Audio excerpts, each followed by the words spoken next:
one of those people who has passed away recently, which I know is very dear to you. We spoke about him earlier.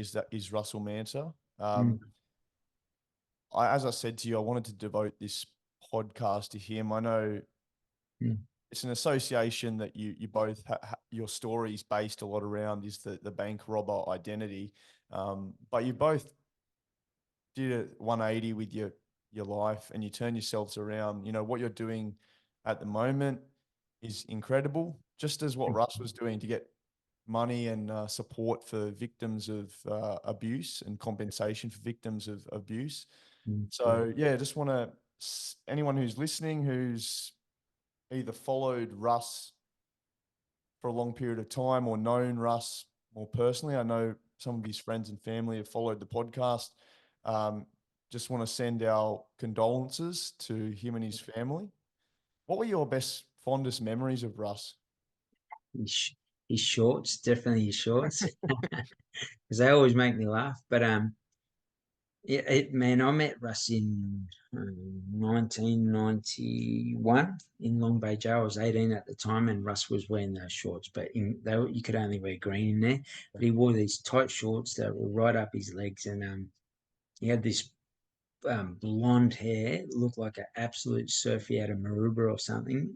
Big shout out to the Bra Boys, Kobe and all the boys out there. But yeah, I look at that and probably that, and look, as I said, some people, and you've spoke about it as well. Some people have Jeffrey Morgan chapter 5 in their head, and they're like, he was a piece of this, that, and the other. And I understand that, and I respect that, but understand that some people are trying their best to change and shift. And I probably was a lot further in that journey. Russ was only out for a shorter period of time.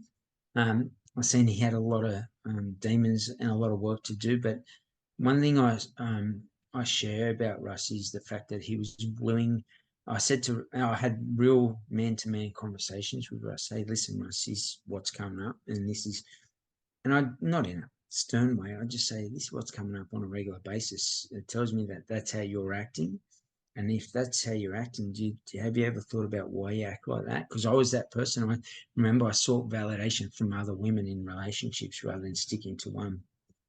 I said, I think, and I know you think it helps you on a dopamine serotonin level, you feel good and you feel like, oh, yeah, I matter, I am valued, I am pretty, I am good enough, all that.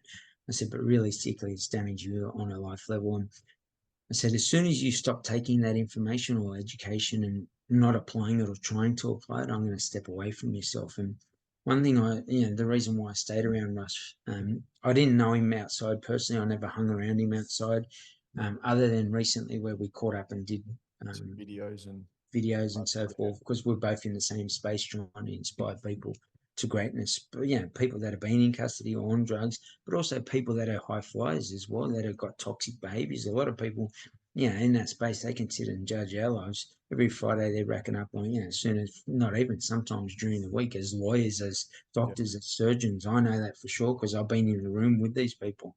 Um, and I just look at it, and how negligent is that? You go into surgery and you've been on Ractinide, it's insane. But it's, and then people say, oh, you're a piece of work because you're a bankrupt.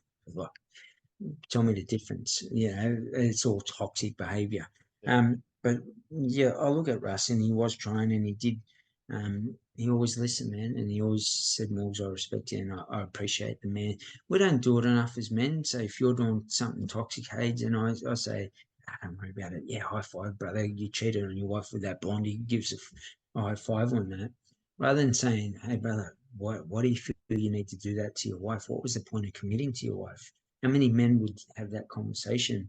We started that Primal Warrior group recently where 4 men, 200 years worth of experience can hold you accountable and responsible to the words that come out of your mouth to build the integrity in life that you want.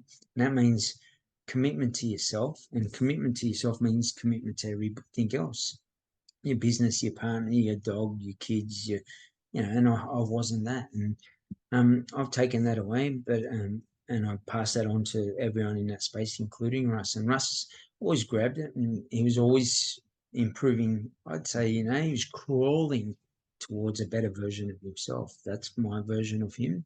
He wasn't running towards it; he was bettering himself, and he was crawling slowly but surely. And that gave me faith to stay in that space. So I'd always say, here's my next bit of advice, without saying, here's my next bit of advice. We'd hang out, shoot these videos, and he'd say, oh, Mom, so I never thought about it like that. And I was like, of course you didn't, because you weren't built like that. I wouldn't say that to him, but in my head, I'd think that. And then I'd say, how would you apply that in your, what I do is this, that, and the other. And it told me that he was listening and trying to learn. So I'd stay in that space with him. And he's, no matter what, I think looking back on it, he probably carried a lot of demons underneath. The projection was have a crack a day, as you'd always say. But underlying, and the bright clothes mask the darkness inside.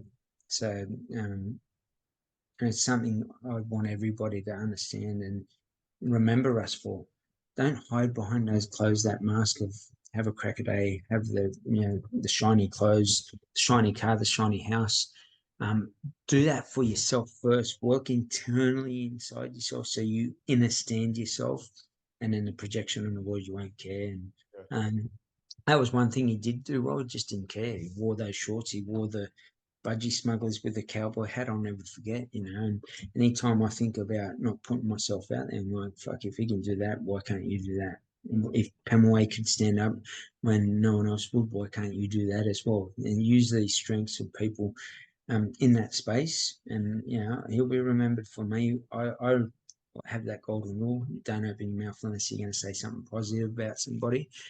I'll take the positives he taught me and I'll apply them into my life, and his spirit will forever walk this planet through the knowledge he shared and the lessons. Sometimes he didn't even say anything. It's how he conducted himself. But I said, hey, you know what? He put himself out there and he wasn't scared to jump on camera. That's vulnerability. Vulnerability is strength. And take those lessons, make them blessings, and may he rest easy. And it's a sad thing. That anyone dies on this planet, no matter what they've done to other people, if they're trying to better themselves, and there's all, and worry about your own life, not worry about. One of the worst things I've seen come of it probably was the speculation how he died and what he done.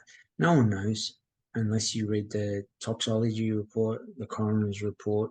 You were there and you found him. It's all speculation, and I know the family hasn't shared that.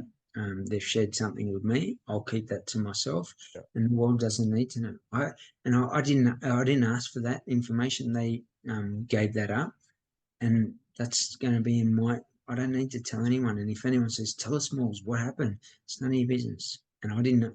I just was there to support the family. Here's what they told me. I'm going to keep that to myself, and may he rest easy. And let's take the lessons that become blessings out of the goodness he gave to the world on the back end of the life. That was, it's easy to judge. People judge, but let me tell you, if you've been abused as a kid, not by one person, but by many people in a space like jail, and heroin was injected into yourself so they could take advantage of you as a young kid, 16, put into a jail at 18, you're not even meant to be there.